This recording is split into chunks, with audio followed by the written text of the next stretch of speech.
Hi y'all, today I'm going to show you how to make the cube that we created in class as an introduction to Fusion 360 and how to create that keyhole in the middle of it as well.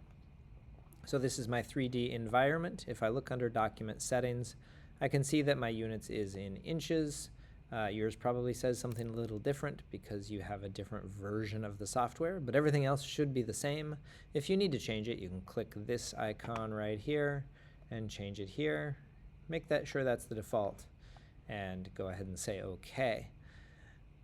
So if I want to create a 4-inch cube, I am going to go ahead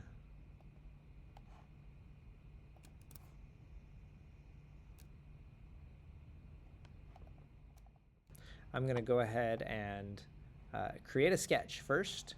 And over here I can see that the z-axis is up and down. That's the top. This is my z-axis right here, up and down. That's that blue. So this one right here between the green and the red, that's my floor. So I click that, and sure enough, that shows I'm looking at the top now. This is my 2-point rectangle. It's really important that we get the information in at the right times. So I click that.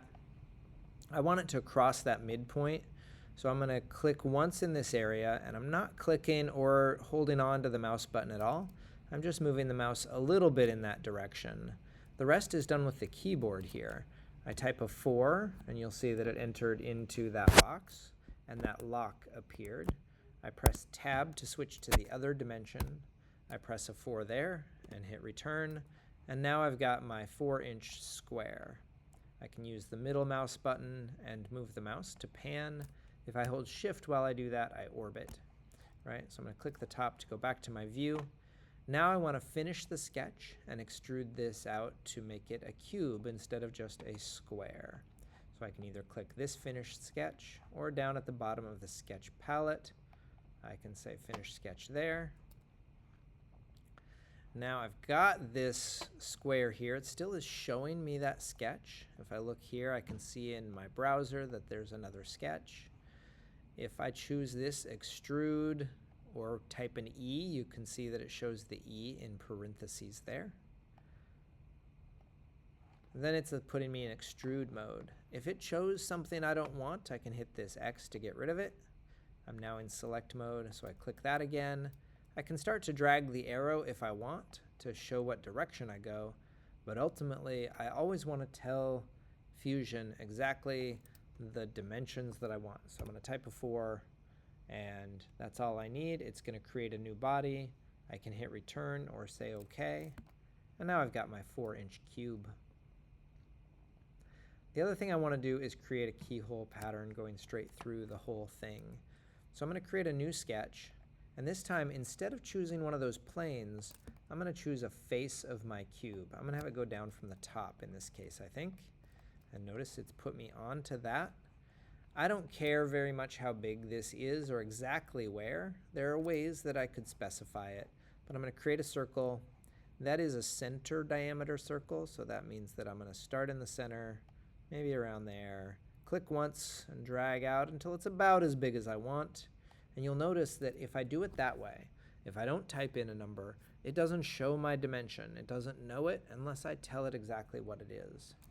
Now to finish off that keyhole, I need a rectangle, and I want it to kind of cross the middle and come up to here. So I'm going to say about there, and then I'm going to come up to here, something that looks about even, maybe a little taller. Yeah, that looks good. Okay. So I've finished that. I'm going to use the shortcut key of E to finish my sketch and go into extrude mode.